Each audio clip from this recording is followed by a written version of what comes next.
everybody. Welcome to the channel Nala Review. My name is Nala. We will assess with key themes on recipes, game show, pets, tourism. We will choose good, interesting and meaningful videos to share with you. We hope you with your family. Please rate and recommend us. We always welcome you. Let's see the review. Today we're breaking a Guinness World Record with Gordon Ramsay. Now we'll be making the world's largest beef Wellington using my personal recipe. The record to beat is 50 pounds. But what exactly makes for the perfect beef Wellington? Right, first of all, we've got to get that sear. No colour, no flavour. Then that duxelle. Then the prosciutto. Then the crepes. And then, of course, that delicious flaky pastry. Luckily, if there's one thing Gordon's known for, it's the beef Wellington. Any advice on how we should do this? Don't it up. Okay. Off you go. Start the Wellington. I'll make the sauce. Excellent.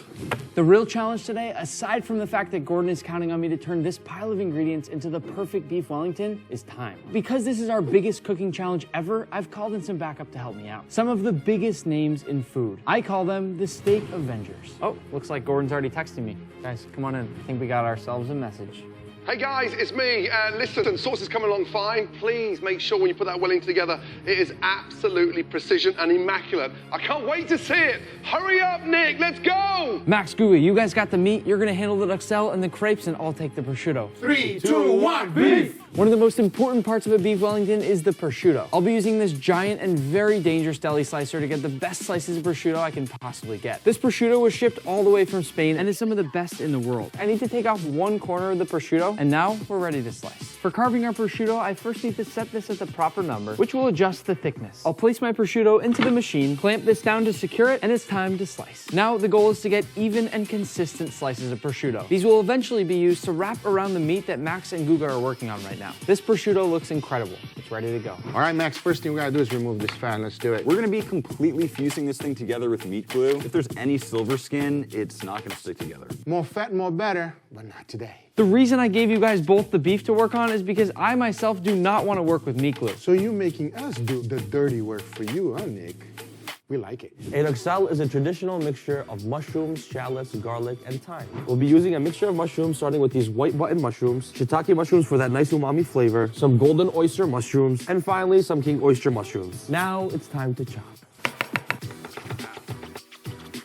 To cook our duxelle, both pans are gonna get a little bit of olive oil, and this one here is for our crepes. In both pans, we're gonna start with some shallots and just a little garlic. And once these have become nice and softened, we'll add in my mushrooms. You look like you need a hand over here. I'm gonna help you out with some crepes. These we're making ourselves, and what this will do for our Wellington is wrap it up nicely so there's no leakage. We need our Wellington to stay perfect golden brown. I think we're just about done trimming here. It's time to suit up.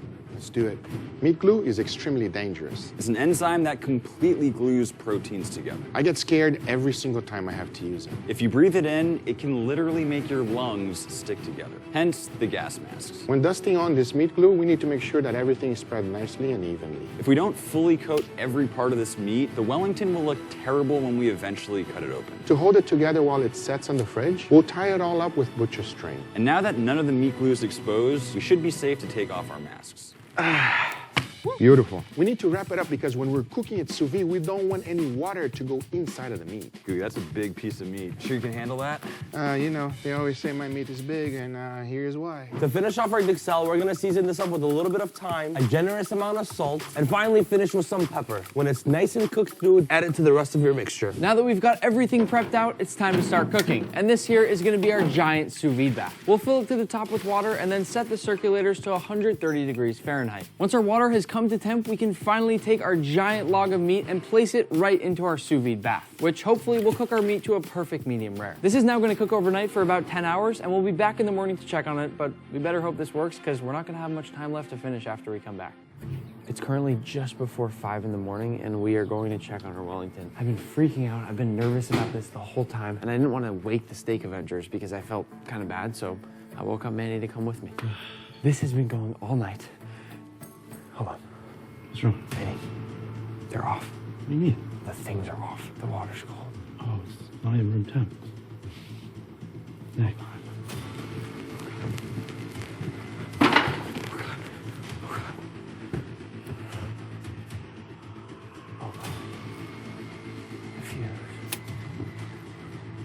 Oh, man. How long is it off? The fuse could have blown an hour ago, but it also could have happened 6 hours ago. I mean, it definitely doesn't feel cooked. I think our best bet's just cranking these up as high as we can possibly get them. I am probably gonna sit here and watch till the water comes to temp. But the only worry now is that if we're not careful, this may overcook. It's just past 6:30 now. We've let this go as long as we possibly can, and it's now time to bring this to the only bakery we could find that has an oven big enough to actually fit this in there. We've done the best we can, and at this point, we can really only hope that it's cooked. This right here is where we're gonna be baking our Wellington today. As you can see, it's so big that all 4 of us have no problem fitting inside. You guys go start prepping the Wellington. I'm gonna FaceTime Gordon to check in and preheat this oven. Hey, Gordon. Hey, Nick, how's it going? It's going okay. We had a little bit of a mishap with the sous vide bath, but I think everything's coming together now. Okay, hurry up, please. I'm dying to see that Wellington. See you in a bit. After the mishap this morning, we can only hope that it's fully cooked. But we'll find out once it's baked. You want to treat this thing extremely nicely, just like a little baby, a little meat baby. It feels like the perfect medium rare. You better believe it. All right, guys, we gotta move. We only have 30 minutes to get this thing in the oven. Next step, we have to pat the whole thing as dry as possible because we're about to torch it. The final step before torching it is to remove all of the string that's wrapped around the meat. We have to be extremely careful right now because this is when the meat could split totally apart. For me, this is a bit of a sore subject because it makes me remember when I left the string on in one of my last episodes of MasterChef. The string's on. We'd lose a star if we sent that out to the customer. There's no pan big enough to sear this. It's time to torch.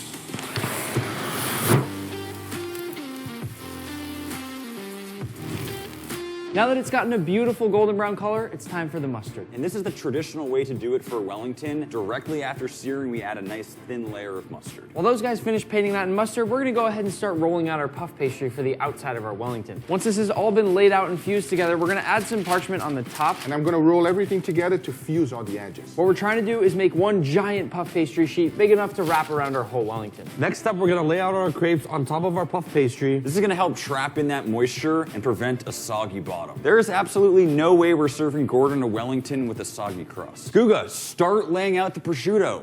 Okay, we need to make a bunch of perfect layers. Guys, you gotta step it up. Literally, you got 15 minutes to get this in the oven or we're done. To finish this up, we're gonna patch it up with prosciutto wherever we see an open hole. The final step to bring it all together is to spread our Dexel. This has sat in the fridge overnight, and we have to make sure it's in a nice, perfect layer over our prosciutto. Everything looks pretty spread out right now, but it'll all come together shortly. I'm excited to roll this thing up, but I'm a little nervous. I'm not gonna lie. I hope it stays together. We only have 5 minutes left to get this thing in the oven. We're gonna start rolling it, keeping it as tight as we possibly can, because there can be no gaps in any Wellington. Be careful, be careful. Oh shoot, the prosciutto's coming off. Well done, guys. Guga, good job. We're gonna push these tables together. Now we'll continue rolling it up, being extremely careful here. And aside from cutting it open and feeding it to Gordon, this is definitely the scariest part of this challenge. And we had to bring in all hands on deck to finish this off. We are so close here, we just have to paint the whole thing in egg wash. 2 minutes left, guys. We'll carefully place our lattice pattern over the Wellington. And reposition it to make it look nice and pretty. And we'll finish it off with a bit more of egg wash. And finally, a nice pinch of salt. The very last step is very carefully sliding this onto our sheet tray. We can't mess this up, guys. Oh. Yeah! It's time. The big, gigantic oven. We're gonna push it all the way in until it clicks, just like that. And it's ready to cook. Guys, you ready for this? Yes, come on, open it. Let's go, let's go, let's go, let's go. Here we go. Oh my Wow! Wow. It is literally a perfect golden brown. Guys, hold on. It's what's on the inside that matters. You guys ready for this? Let's go. Okay, here we go. Oh my God, this is scary. Okay, the moment of truth. Oh. It's perfect! I really hope Gordon's gonna like the Wellington, but we're about to find out. Let's see. Nick, you got the welly? I got the welly, you got the sauce? Holy sh**! Look at the size of that thing. I've got the sauce. Let's go. Look at that thing. Beautiful. We need a vat of sauce. Man, it's got a beautiful sheen. It's rich, it's sumptuous. Do we take a bite before we find out if it's a world record? Shall we? What the f***? Oh, man. Look at that.